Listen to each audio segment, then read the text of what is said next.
So, I hate repeating myself because I just tried to record a video and it didn't work. But anyways, so my week in review. I had a new counselor phone me. I tried to give him a crash course in the world of crystal here. And he reads words on the screen. I'm delusional. My life never happened. I'm just delusional about all these babies that... You know, I showed up for the abortions because I tried to protect them and to go home to Darcy and all the bullshit that went on. And they read words on the screen making me look like I'm such a horrible person because I did all this when really that motherfucker was drugging me and raping me and giving me coordinator abortions, and that's what I survived for years. So, yeah. So there was that. And it ended up basically that I'm just delusional and he was going to book me for another month. Whatever.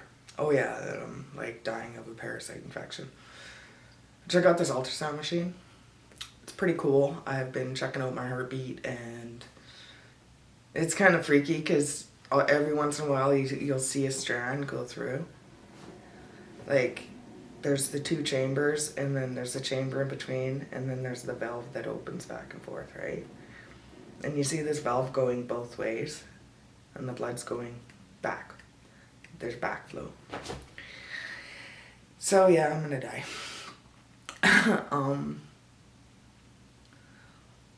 Anyways, so I have this parasite infection because of a pharmacist decided not to give me my second dose of medication, which happens to be the same pharmacist that I just went to court for robbing.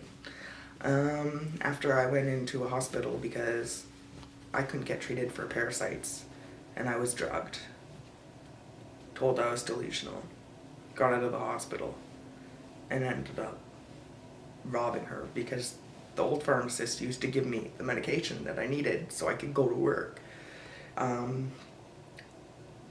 I'd have trouble just even getting treated for bacterial vaginosis, which I got from Dr. Badawi when he was in a hurry to give me an abortion that I lied there for. I felt my water break, and I saw the look on the nurse's face when she came in with all the equipment that the doctor should have been using. But I'm such a horrible person. Like, I showed up because I couldn't protect myself from being thrown down the stairs. I couldn't protect myself from being drugged and raped. Babies deserve better. They should be born with the ability to be healthy. And if you can't produce that healthy baby, then you show up for these pap smears.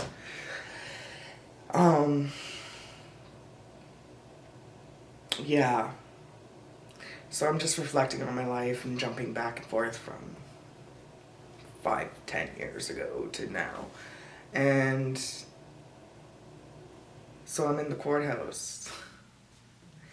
And all it is PTSD from when I was trying to get a restraining order from Darcy and Daniel Clark. And I got one for Darcy, but not Daniel. And he showed up at work at Tim Hortons and then crawled up a crane, or else Darcy crawled up a crane. I don't know, one of the two crawled up a crane. And the cops came and asked me to go with them to go talk to this guy to get him down. They didn't say who he was. I told them, let him jump. Fuckers. After what they've done to me, no. So, this is what I'm thinking about while I'm in the courthouse.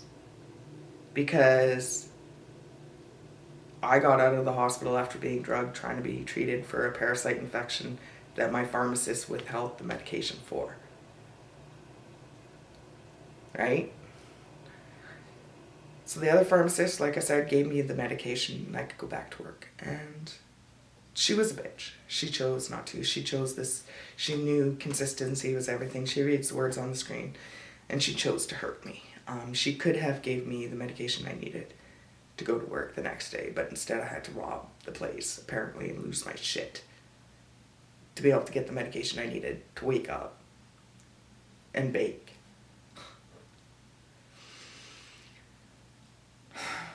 But anyways, so I'm in the courthouse and this is all the shit that I'm thinking about. But what I really wanted to say to the judge is like,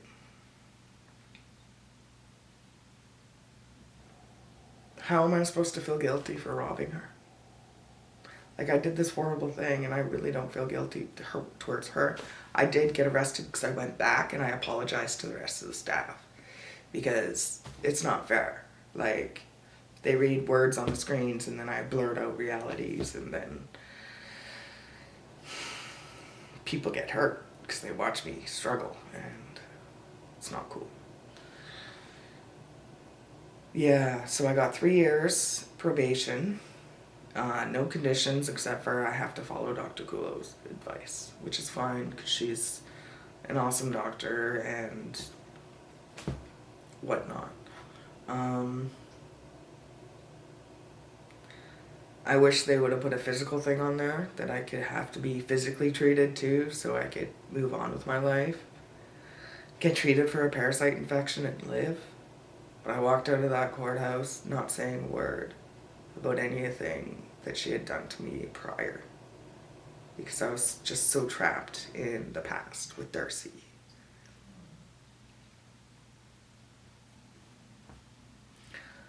I don't know. I'm having a hard time today. Like, I've been having a hard time for the last couple days. It's difficulty facing my death is what it is. I mean,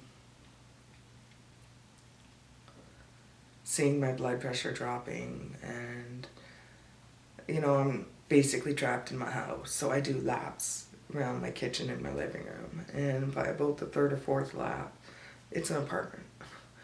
I'm so dizzy, I just want to fall down. Coughing, and even just sitting here, I'm dizzy. I'm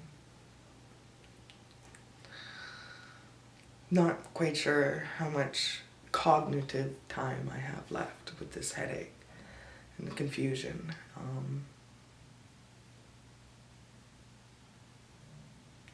Yeah, I got a parasite in there. I checked that out. You can see that because it's soft through the ultrasound. It's like going 3 different directions right through this, whatever you want to call it. I don't know.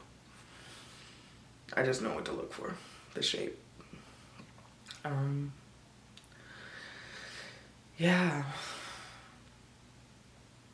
What else is going on? Monday, tomorrow, I have a appointment again on the phone with Dr. Kulo. And honestly, I hope she doesn't just look at so much hopelessness that she doesn't see how she can help me. I do need help dying peacefully because right now it's not very peaceful.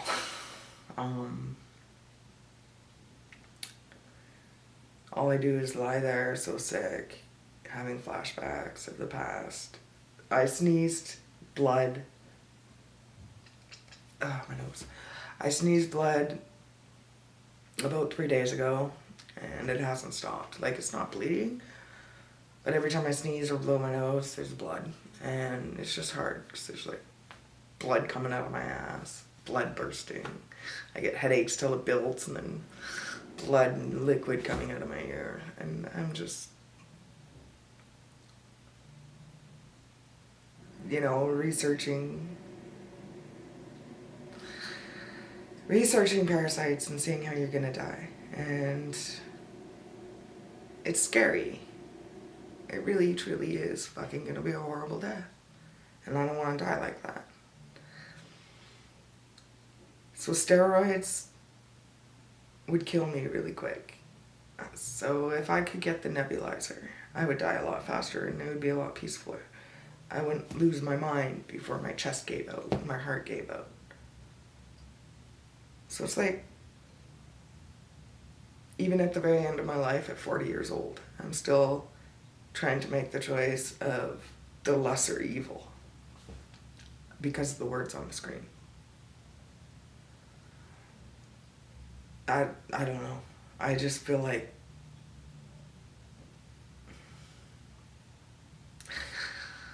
this whole thing's just been so crazy, and I just wanted to work and move on and see what I could really do.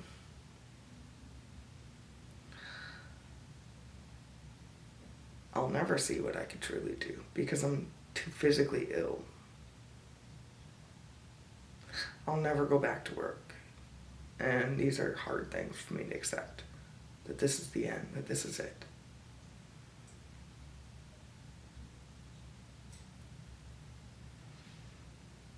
I think about going to the pharmacy to go pick up my meds and the chest pain. And the doctors was right there. And I'm sitting there having a heart attack, having a hard time breathing. I can feel my heart. You feel the pain in your shoulder and go down your arm, and you feel like you're gonna puke and you're gonna choke. Somebody's gonna choke you. And my doctor reads words on the screen and he doesn't want to help me. It took him a year to figure out I had asthma. So I've been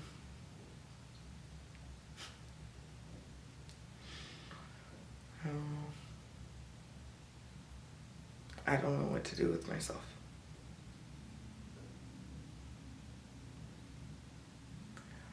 It's frustrating.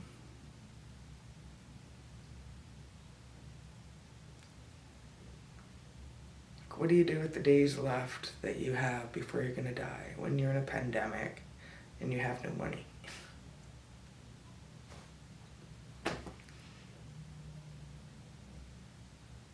After you survived this craziness, after you've been painted as such a villain when in reality, I mean, I couldn't protect myself. I couldn't protect those babies, so I showed up for abortions. And I got treated like shit every time I showed up. Every time, oh, just a little pinch. He injected so many antipsychotics in my vagina, I've lost feeling.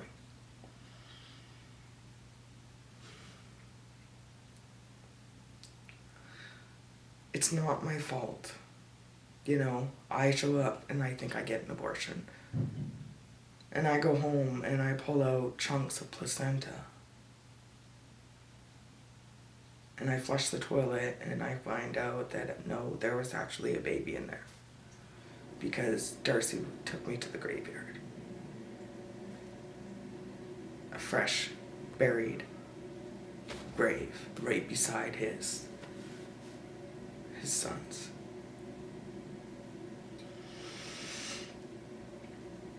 I knew to look. So,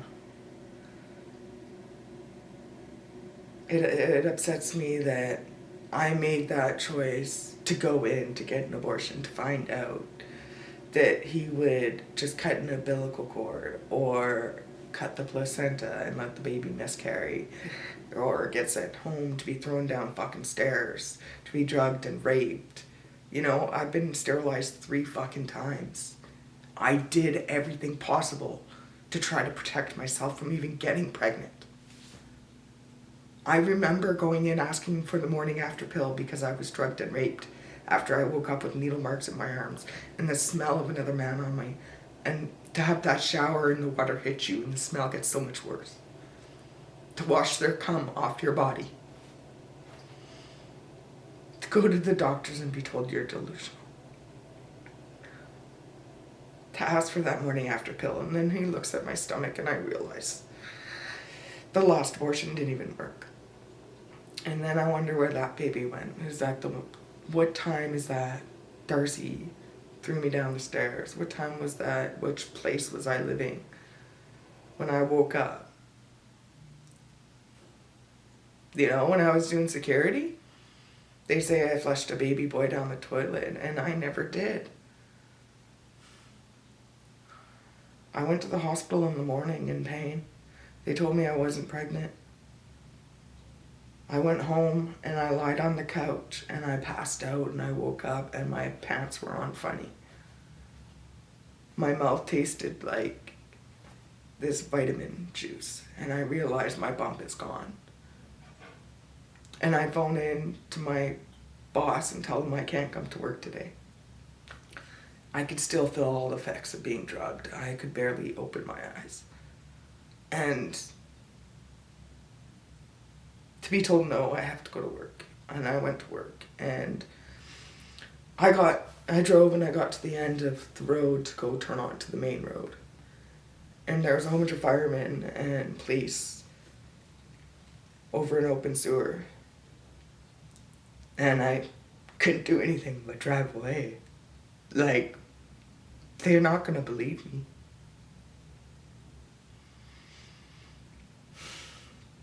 He stole all my money, I couldn't leave. I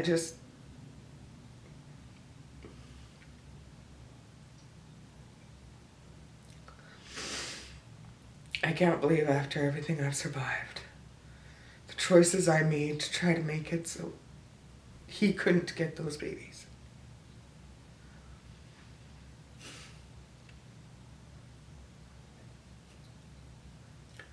I don't know, and I'm painted as such a villain.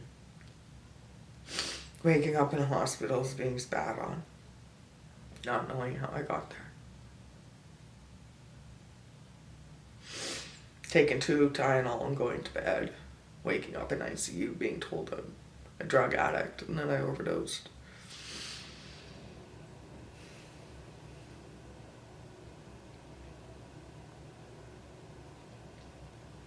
Just years of that, and I left.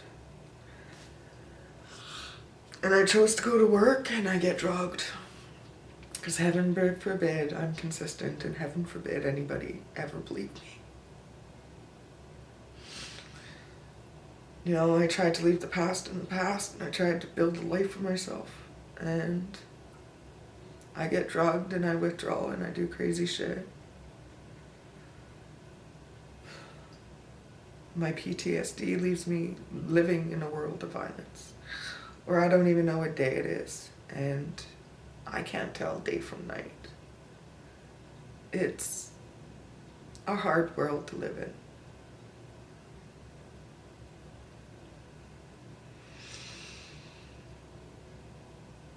So I don't really know what Monday's phone call is going to bring. But it's not going to bring me the words on the screen. I need to live. I hope it gives me the coping skills I need to accept my life for what it is. That I'm a part of a study and I built buildings for women.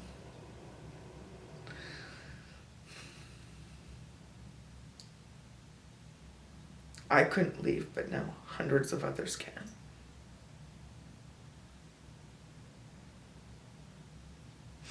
I've just had so much violence in my life. I just want to die in peace. I guess.